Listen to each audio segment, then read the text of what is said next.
Bismillahirrahmanirrahim. Assalamualaikum warahmatullahi wabarakatuh. Baiklah, kami dari kelompok 6 akan menampilkan atau mempresentasikan hasil diskusi kami tentang mata kuliah perancangan dan pengembangan kurikulum topik 3. Nah, di sini materi yang akan kami bahas yaitu tentang pemahaman capaian UBD. Nah, anggotanya yaitu yang pertama saya sendiri Triyudi Arma, kemudian rekan saya Ibu Melani Alfitri dan juga Ibu Nindi Wulandari. Nah, untuk materi pertama yang akan disampaikan oleh Ibu Melani Elfitri, kepada Ibu dipersilakan. Silakan, Bu. Baik, terima kasih kepada moderator. Baiklah, kami akan menjelaskan mengenai topik 3 mengenai perancangan dan pengembangan kurikulum dalam pemahaman capaian understanding by design. Nah, kami dari salah satu artikel atau jurnal yang kami dapatkan bahwa understanding by design ini orang tua harus perlu untuk merancang pembelajaran yang memberikan besar bagi siswa agar tercapainya tujuan yang akan disepakati dalam pembelajaran, agar tujuan pembelajaran itu dapat capai nantinya, di mana perencanaan pembelajaran yang akan memungkinkan terjaminnya pembelajaran yang sejalan dengan tujuan yang ingin dicapai dan ingin ditampilkan dengan dikehendaki oleh pembelajaran tersebut sesuai dengan pemahaman capaian understanding by design dalam pembelajaran. Maka dari itu, dalam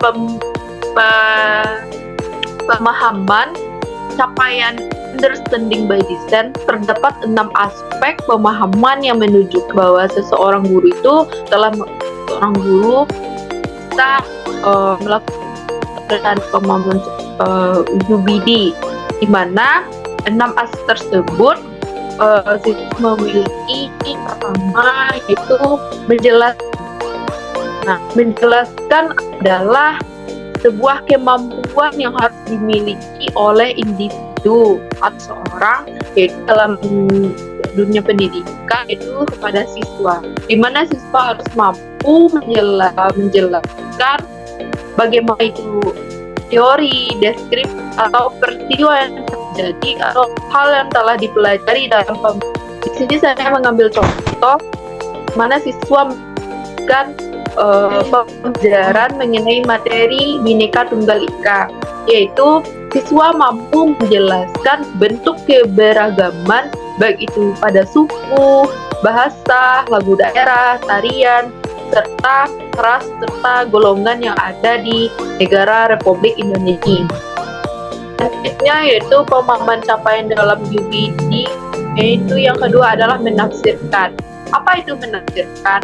Menafsirkan adalah kemampuan memaknai informasi melalui narasi, data, dan pengalaman individu. Di mana dalam depan ini, siswa dapat menafsirkan materi sesuai pengalaman dan menggunakan pendapatnya sendiri. Contohnya, mana siswa dapat menggunakan pemahamannya sendiri dalam berpendapat serta menyelesaikan dengan pengalaman yang telah terjadi baik itu di lingkungan sekolah maupun lingkungan sekitarnya, dengan cara menafsirkan informasi atau data mengenai keberagaman suku misalnya di sekitar lingkungan tempat tinggal, serta bahasa berbicara, serta keberagaman agama di lingkungan sekolah maupun lingkungan masyarakat, keberagaman bahasa tentunya kan. Nah, di sini siswa harus mampu menafsirkan apa yang didapatkan di lapangan atau pengalamannya sesuai dengan pendapatnya sendiri-sendiri dalam kaitannya dalam proses pembelajaran. Baiklah, itulah pemaparan dari saya kembalikan kepada moderator. Baik, terima kasih atas pemaparannya, Bu. Selanjutnya, materi selanjutnya akan disampaikan oleh rekan saya, Ibu Nindi Wulandari. Kepada Ibu, dipersilakan, Bu. Baiklah, terima kasih kepada moderator.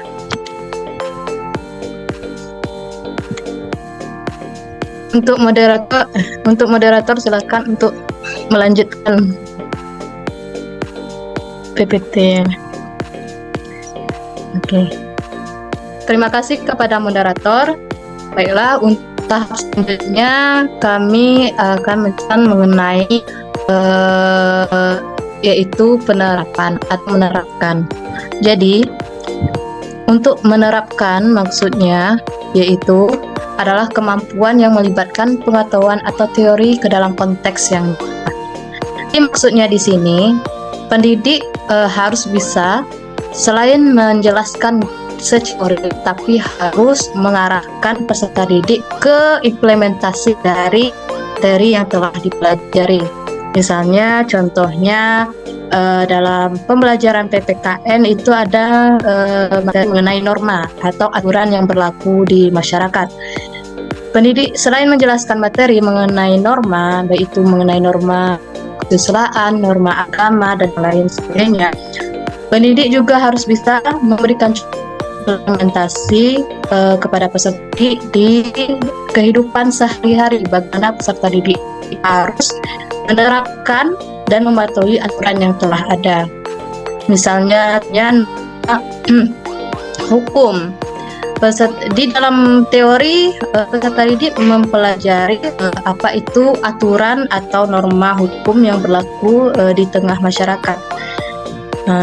Untuk memperdalam materinya itu digunakan konsep nyata, yaitu implementasi di kehidupan sehari aturan yang telah diterapkan. Jadi maksudnya dalam menerapkan ini selain peserta didik mempelajari teori, tetapi juga langsung melakukan di kehidupan sehari-hari. Baik, moderator silakan untuk next PowerPoint-nya.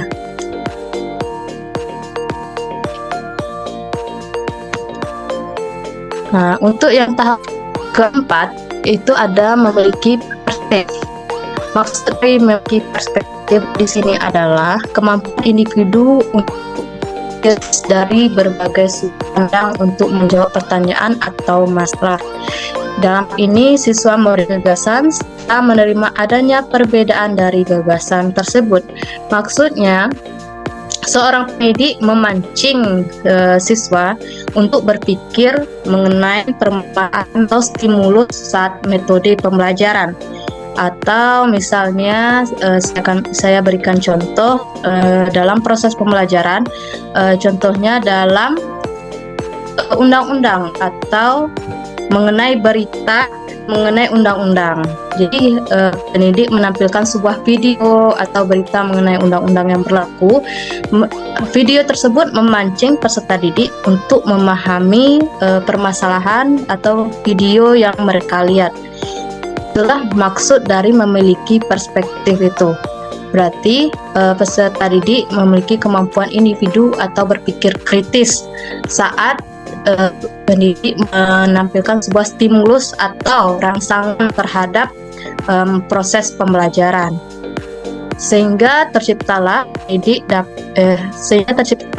peserta didik dapat menyampaikan ide atau gagasan atau pendapat dari permasalahan yang dipancing oleh pendidik atau seorang guru. Baiklah, sekian mengenai buat tahap ini, saya kembalikan kepada moderator. Baik, terima kasih Bu. Baik, saya akan melanjutkan materi selanjutnya, yaitu yang kelima. Nah, materi yang kelima ini yaitu berkaitan dengan empati. Nah, seperti yang kita ketahui bahwa empati ini merupakan kemampuan seorang peserta didik dalam melibatkan individu untuk masuk ke dalam perasaan orang lain. Kemudian di dalam tahapan ini, peserta didik mampu ikut merasakan perasaan orang lain dan mampu memberikan solusi. Nah, empati ini kapasitas untuk memahami atau merasakan apa yang dialami oleh orang lain dari sudut pandang mereka. Ya, ini kapasitas untuk menempatkan diri sendiri pada posisi orang lain. Kemudian mengenai contoh, apabila kita lihat di kelas, yaitu contohnya peserta didik itu dalam berempati itu seperti peserta didik itu mampu mengikuti pembelajaran secara bersungguh-sungguh. Kemudian peserta didik itu menghormati guru dan juga temannya. Dengan adanya sikap empati, berarti dia mampu menghargai orang lain, baik itu gurunya maupun juga teman-teman sejawatnya. Kemudian yang ketiga, contohnya di dalam kelas itu kita dapat melihat bahwa peserta didik itu mampu mempelajari sesuatu itu secara mendalam, misalnya seperti materi pembelajaran dan hal lainnya. Kemudian yang keempat, tidak menyamaratakan atau menyamakan apa yang dirasakan atau yang dipikirkan oleh dirinya sendiri terhadap orang lain. Jadi yang dipikirkan oleh dirinya itu tidak samakan dengan pemikiran orang lain. Jadi setiap orang itu berbeda. Kemudian yang kelima, yaitu mau mendengarkan pemikiran teman-temannya. Jadi sebagai individu, peserta didik itu harus mampu merasakan dan memahami juga isi pikiran hati atau mendengarkan pendapat dari teman-teman sejawatnya di dalam kelas. Yang keenam ada, yaitu contohnya seperti peserta didik itu memimpin sebuah organisasi berdasarkan semangat kepentingan bersama. Jadi semata-mata tujuannya hanya untuk kepentingan bersama dan mengesampingkan kepentingan pribadi. Nah, selanjutnya yaitu ada memiliki pengetahuan. Nah, memiliki pengetahuan ini merupakan kemampuan individu dalam memahami konsep atau data maupun fenomena yang ada. Kemudian dalam tahapan ini, peserta didik ini mampu memiliki keterampilan dalam memahami materi pembelajaran PPKN yang diberikan oleh guru. Dengan kata lain, pengetahuan ini merupakan informasi yang diketahui atau disadari oleh seseorang. Berarti pengetahuan ini merupakan kemampuan atau kognitif yang ada pada peserta didik. Kemudian pengetahuan ini misalnya di dalam kelas itu, peserta didik itu memiliki pengetahuan tentang materi dari pembelajaran yang diberikan oleh guru, baik itu yang sudah ada sebelumnya maupun yang didapatkan pada saat proses pembelajaran.